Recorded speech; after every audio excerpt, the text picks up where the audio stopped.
시청자 여러분 안녕하십니까? VOA 뉴스투데이 시작합니다. 도널드 트럼프 대통령이 실시한 의회 연설에 대해 미국 공화당과 민주당의 반응은 완전히 달랐습니다.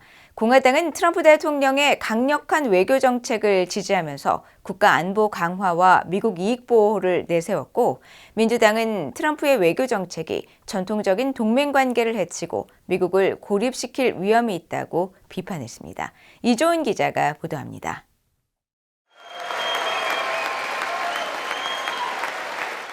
집권 2기, 첫 의회 연설에 나선 도널드 트럼프 대통령은 취임 후 강하게 추진하고 있는 미국 우선주의 정책을 거듭 강조했습니다.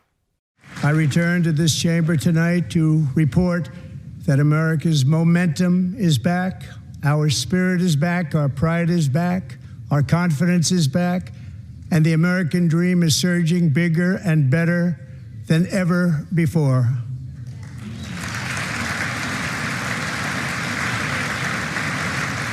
The American dream is unstoppable, and our country is on the verge of a comeback, the likes of which the world has never witnessed and perhaps will never witness again. 의회 연설 이후 공화당의 짐 리시 상원 외교위원장은 성명을 통해 트럼프 행정부의 외교 정책은 미국의 이익을 최우선으로 하는 새로운 시대를 반영할 것이라고 밝혔습니다. 특히 중국과 러시아, 북한, 이란을 지목하면서 이런 적대적인 국가들이 미국을 약화시키려는 목표를 갖고 권위주의의 축을 형성하고 있으며, 트럼프 대통령은 이번 연설을 통해 이 같은 난국에서 강력한 리더십을 발휘할 것임을 분명히 했다고 강조했습니다. 하원 외교위원회 공화당 의원들도 사회관계망 서비스 X를 통해 발표한 성명에서 트럼프 대통령은 미국인을 위한 싸움에 두려움이 없는 대통령이며 우방국과 적국 모두에게 미국은 더 이상 기만당하지 않겠다는 의지를 밝혔다고 강조했습니다. 반면에 민주당 의원들은 트럼프 대통령이 전통적인 동맹 및 파트너십을 약화시키고 있다고 비판했습니다. 상하원의 외교위원회와 군사위원회, 정보위원회 소속 민주당 의원 8명은 이날 공동성명을 내고 취임한 지 한 달이 조금 넘은 트럼프 대통령이 거의 모든 국제 파트너와 동맹국들을 소외시켰다고 비판했습니다. 또 러시아와 북한, 이란, 중국이 협력하는 점점 더 위험해지는 세상에서 우리는 고립된 상태에 놓이게 됐다고 주장했습니다. 그러면서 미국이 직면한 다양한 국가안보 위협을 해결하려면 국제적 협력과 동맹이 필요하다고 강조했습니다. 민주당은 또 트럼프 대통령이 한국 기업 등에 대한 보조금 지급을 골자로 한 미국의 반도체 지원법에 부정적인 입장을 표명한 데 대해서도 분명한 반대 입장을 밝혔습니다. 척 슈머 상원 민주당 대표는 이 법은 국가안보를 강화하고 중국을 견제하며 공급망을 강화하는 한편 제조업을 다시 미국으로 가져오기 위해 필요한 법이라면서 더 이상 아시아로 수천 개의 일자리와 공장이 빠져나가는 것을 지켜볼 수 없다고 밝혔습니다. 그러면서 반도체 지원법에 대한 트럼프 대통령의 비판은 의회에서 큰 지지를 받지 못할 것이라고 주장했습니다. VOA 뉴스 이조은입니다. 도널드 트럼프 미국 대통령이 의회 연설에서 미국에 대한 한국의 평균 관세는 4배나 높다면서 우리는 군사적으로나 다른 여러 방식으로 한국을 많이 도와주고 있는데도 이런 일이 벌어지고 있다고 주장한 데 대해 한국 정부는 사실과 다르다며 미국 측에 설명하겠다고 밝혔습니다. 한국산업통상자원부는 5일 한국과 미국은 2007년 자유무역협정 FTA를 체결해 대부분 상품을 무관세로 교역하고 있다면서 이같이 밝혔습니다. 한편 미국 무역대표부 부대표를 역임한 웬디 커틀러 아시아 소사이어티 정책연구소 부회장은 5일 VOA에 미국과 한국의 자유무역협정 FTA 결과 거의 모든 관세가 제로인 상황에서 트럼프 대통령이 한국을 다른 나라와 혼동했는지 아니면 비관세 조치나 세금 문제로 다음 달 한국산 수입품에 대한 조치를 취할 계획을 시사한 것인지는 분명치 않다고 말했습니다.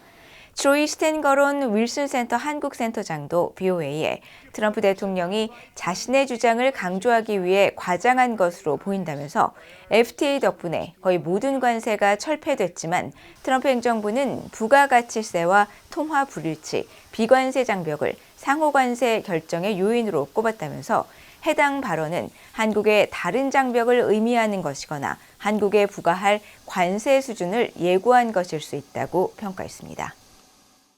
러시아와 우크라이나 전쟁 종식을 위한 협상을 추진하는 과정에서 불거진 우크라이나 군사 원조 중단 사례 등으로 미국의 대외 정책에 대한 동맹의 우려가 커지고 있습니다. 전문가들은 그러나 한국은 우크라이나와는 전혀 다른 상황이며 중국 억제를 위해서도 한국은 미국에 중요하다는 것을 트럼프 행정부는 알고 있다고 평가했습니다. 안준호 기자가 보도합니다. Your country is in big trouble. Wait a minute. No. You've done a lot of talking. 지난달 Your country is 28일 in big 도널드 trouble. 트럼프 대통령과 볼로디미르 젤렌스키 우크라이나 대통령은 백악관에서 러시아와 우크라이나 전쟁이 종전 협상 문제로 언쟁을 벌이다 정상회담이 파행으로 끝났습니다. 이후 미국은 우크라이나에 대한 군사 지원 중단을 결정하자 나흘 뒤 젤렌스키 대통령은 트럼프 대통령이 강력한 리더십 아래 지속적인 평화를 이루기 위해 노력할 준비가 돼 있다고 한 발 물러섰고 공중 해상 휴전에 나설 뜻도 밝혔습니다. 트럼프 일기 행정부에서 백악관 국가안보회의 NSC 비서실장을 역임한 프레드 플라이츠 미국 우선주의 정책연구소 부소장은 이번 경우에 비춰 한국 내 일각에서 미한 동맹도 약화될 수 있지 않겠느냐는 우려가 커지는 것과 관련해 우크라이나와 한국은 상황이 다르다고 평가했습니다. 플라이츠 부소장은 또 향후 트럼프 대통령이 김정은 북한 국무위원장과 정상회담을 할 경우 한국이 논의에서 배제되는 이른바 코리아 패싱도 걱정할 필요가 없다고 말했습니다. 과거 미국 정상회담 당시에도 사전에 한국, 일본 정부와 광범위한 논의를 했었다는 것입니다. We know that in the first Trump administration, although Trump met with Kim Jong-un one-on-one, he did so after extensive discussions with the South Korean and Japanese government. 조셉 디트라니 전 북핵 육자회담 미국 차석 대표도 우크라이나와 한국 사이엔 큰 차이가 있다면서 한국에는 28,500명의 미군이 주둔하고 있으며 확장 억제 공약이 있다면서 최근 미국 핵 항공모함 칼빈슨 함의 한국 입항을 예로 들었습니다. We have extended deterrence commitments to South Korea as we speak. We have a nuclear aircraft carrier in Busan. So the situation is totally different. And it goes back to obviously the Korean War. 시드니 사일러 전 미국 국가정보위원회 북한 담당 국가정보 분석관은 우크라이나와 달리 한국은 미국과 상호 방위 조약을 맺고 있으며 주한미군이 주둔하고 있다면서 특히 트럼프 행정부의 초점은 중국에 맞춰져 있어 한국의 중요성을 이해하고 있다고 강조했습니다. We're looking at a transformed China and Korea's role as a partner with the United States in countering the threats posed by China in the military, economic, diplomatic domains. 사일러 전 분석관은 그러면서 우크라이나와 러시아의 종전 논의와 관련해 누군가 걱정해야 한다면 그것은 바로 북한일 것이라면서 트럼프 대통령이 창의력을 발휘해 우크라이나 전쟁을 종식시키고 블라디미르 푸틴 러시아 대통령과 의미 있는 대화를 나눈다면 북한이 지난 3년 동안 북러 관계에서 얻었던 위안은 순식간에 사라질 수 있다고 분석했습니다. BOA 뉴스 안준호입니다. 러시아가 유엔 안보리에 1년째 북한에 공급한 정제유량을 보고하지 않고 있어 이 안보리의 의무를 더 이상 이행하지 않겠다는 의도로 파악되고 있습니다. 이런 상황에서 북한 유조선들의 수상한 움직임이 공해상에서 잇따라 포착됐습니다. 함지아 기자가 보도합니다. 유엔 안보리에서 각국의 대북 제재 이행을 감독하는 대북제재위원회 홈페이지입니다. 북한에 정제유를 공급하는 두 나라, 즉 러시아와 중국이 제출한 월별 대북 정제유 공급량이 표시돼 있지만 중국은 지난해 8월까지 공급량만 보고했고 러시아는 지난해 1월 보고가 마지막입니다. 앞서 유엔 안보리는 2017년 북한의 ICBM, 대륙간 탄도미사일 발사에 대응해 채택한 결의 23975로 북한의 연간 정제유 수입 한도를 50만 배럴로 제한했습니다. 또 각국에는 매월 마지막 날까지 전달의 대북 정제유 공급량을 보고하도록 했습니다. 이 같은 상황에서 러시아의 보고는 1년 넘게 이뤄지지 않아 사실상 정제유 공급량 보고를 중단한 것으로 추정됩니다. 러시아의 보고 중단과 중국의 늑장 보고로 인해 2024년 북한 반입 정제유량은 제대로 집계되지 않고 있습니다. 이런 상황에서 북한의 유조선들은 북한 밖으로의 항해를 계속하고 있습니다. 선박의 위치 정보를 보여주는 마린 트래픽에 따르면 유엔 제재 유조선인 금진강 3호와 신평 9호는 6일 중국 닝더 인근 해상에 머물고 있습니다. 이 일대는 과거 북한 유조선이 제3국 선박과 해상에서 유류를 환적하던 장소입니다. 두 유조선이 안보리가 금지한 유류 환적을 위해 북한 남포에서 약 1,500km나 떨어진 이곳으로 향한 것인지 주목됩니다. 특히 이들 선박은 유엔 안보리의 제재 대상인 만큼 중국과 러시아의 무기 날에 노골적으로 제재를 위반하고 있다는 의혹이 지속되고 있습니다.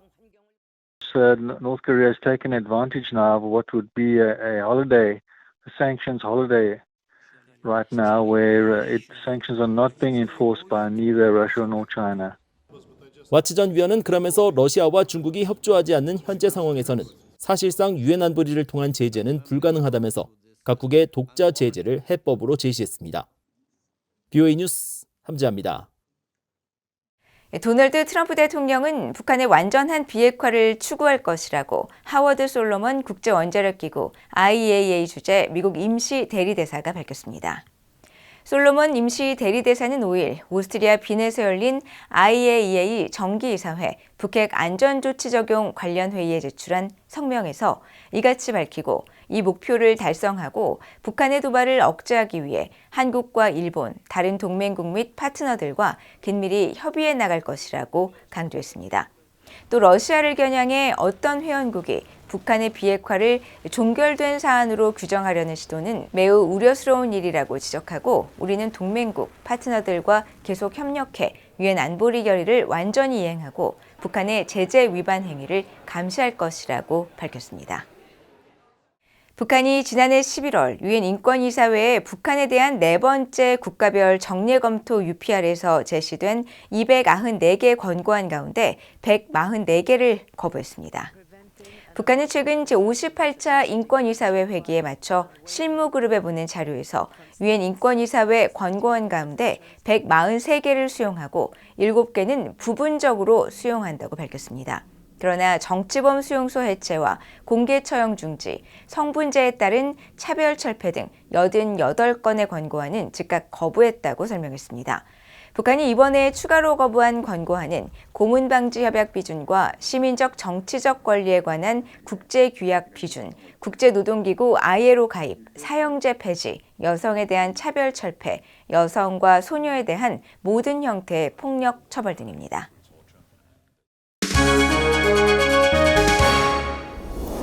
국제뉴스입니다. 도널드 트럼프 미국 대통령이 볼로디미르 젤렌스키 우크라이나 대통령으로부터 러시아와의 평화 협상에 나설 것이라는 서한을 받았다고 밝혔습니다. 트럼프 대통령은 4일 실시한 집권이기 첫 상하원 합동회의 연설에서 이같이 밝히며 젤렌스키 대통령은 지속적 평화에 가까워지기 위해 가능한 한 빨리 협상장에 나올 준비가 돼 있다고 말했다고 전했습니다. 이어 자신은 우크라이나 러시아 전쟁을 끝내기 위해 러시아와 진지한 논의를 하고 있으며 그들이 평화를 이룰 준비가 됐다는 강력한 신호를 받았다고 말하고 전쟁을 끝내기 위해 양측은 대화를 해야 한다고 거듭 강조했습니다. 트럼프 대통령은 또 젤렌스키 대통령이 서한에서 미국과의 광물 협정에 서명할 준비가 돼 있다고 밝혔다고 말했습니다. 미국이 우크라이나에 제공한 군사 지원의 대가로 5천억 달러 규모의 우크라이나 광물을 공동 개발하는 내용의 이 협정은 지난달 28일 백악관에서 열린 정상회담이 파행으로 끝나면서 불발됐었습니다. 한편 안드리 예르마크 우크라이나 대통령 비서실장은 5일 사회관계망 서비스 X를 통해 미국 국가안보보좌관 마이크 왈츠와 전화통화를 했고 우리는 공정하고 지속적인 평화를 향한 다음 단계에 대해 논의했으며 이 중요한 작업을 계속하기 위해 가까운 시일 내에 회담을 열기로 했다고 밝혔습니다. 미국이 지난달 28일 파국으로 끝난 미국 우크라이나 정상회담 이후 우크라이나에 대한 정보 지원을 중단했습니다. 존 레클리프 미국 중앙정보국 CIA 국장은 5일 팍스 비즈니스와의 인터뷰에서 도널드 트럼프 대통령은 볼로디미르 젤렌스키 대통령이 평화 의지가 있는지 여부에 큰 의문을 갖고 있다면서 우크라이나에 대한 정보 지원을 중단했다고 밝혔습니다. 이어 이 같은 정보 공유 중단이 곧 해제될 수 있길 희망한다면서 미국은 우크라이나와 다시 어깨를 나란히 하고 침략을 격퇴하고 평화 협상을 진전시킬 것이라고 말했습니다. 사우디아라비아와 아랍에미리트, 바레인 등 주요 아랍국들이 이스라엘과의 전쟁으로 폐허가 된 팔레스타인 가자 지구 재건을 위한 이집트 정부의 제안을 채택했습니다. 압델 파타 엘시시 이집트 대통령은 4일 카이로에서 폐막한 아랍 정상회의에서 이집트가 제안한 530억 달러 규모의 가자지구 재건안이 받아들여졌다고 밝혔습니다. LCC 대통령은 이어 가자 주민들을 이주시키지 않는 쪽으로 재건 계획을 수립했으며 전후 가자를 통치할 독립적이고 전문적인 팔레스타인 관료들로 구성된 행정위원회를 만들기 위해 팔레스타인 측과 협력해왔다고 설명했습니다. 팔레스타인 자치정부와 가자를 통치해온 하마스 측은 이집트의 재건안을 환영했으며 마무드 아바스 팔레스타인 자치정부 수반은 트럼프 대통령에게 이 안을 지지해줄 것을 촉구했습니다. 앞서 트럼프 대통령은 미국이 가자를 국제 관광지로 재개발한 뒤 이를 소유할 것이라면서 이집트 요르단에 150만 명의 가자 난민 수용을 제안했었습니다. 한편 브라이언 휴즈 백악관 국가안보회의 NSC 대변인은 트럼프 대통령이 이집트안을 지지할 것인지 묻는 기자 질문에 가자는 현재 거주 가능한 곳이 아니며 주민들이 잔해와 불발탄으로 뒤덮인 영토에서 인도적 삶을 살 수 없다는 현실을 다루지 않는다고 지적하고 트럼프 대통령은 하마스로부터 자유로운 가자 지구를 재건한다는 그의 구상을 견지한다고 밝혔습니다. 벨라루스 대통령이 러시아와의 상호 방위 조약에 서명했다고 양국 국영 언론들이 4일 보도했습니다. 벨라루스 국영 벨타 통신은 알렉산드르 루카센코 대통령이 이날 러시아와의 안전보장 조약에 서명했으며 조약은 각국의 안보가 침해당할 경우 필요한 조치를 취할 수 있도록 상호 보장하는 내용을 담고 있다고 보도했습니다. 러시아 국영 타스 통신은 이 조약에 따라 러시아와 벨라루스는 제3국의 무력 공격을 동맹에 대한 공격 행위로 간주하고 적절한 보복 조치를 취하게 된다고 보도했습니다. 특히 러시아의 핵무력을 핵 또는 재래식 군사 충돌 방지의 중요 요소로 여기며 극단적이면서도 최후의 수단으로 사용할 수 있는 억지력으로 간주한다고 전했습니다. 한편 벨라루스에는 러시아의 전술 핵무기가 배치되어 있으며 러시아와 벨라루스 의회는 지난해 12월 6일 루카셴코 대통령과 블라디미르 푸틴 러시아 대통령이 체결한 이 조약을 각각 비준했으며 푸틴 대통령은 러시아 상하원을 통과한 이 조약에 지난달 서명했습니다. 미국의 대형 자산 운용사인 블랙락이 파나마 운하 운영권을 사들이기로 했습니다. 미국의 자산 운용사인 블랙락 콘소시엄은 파나마 항구 운영권을 홍콩에 본사를 둔 CK 허친슨 홀딩스로부터 228억 달러에 매입하기로 했다고 로이터 통신이 4일 보도했습니다. 또 CK 허친슨은 이날 파나마 운하의 발보아 항구와 크리스토발 항구를 운영하는 파나마 포트 컴퍼니의 지분 90%를 매각한다고 발표했으며 중국과 홍콩 지역을 제외한 전 세계 23개국 43개 항만 사업 지분 80%도 매각했다고 전했습니다.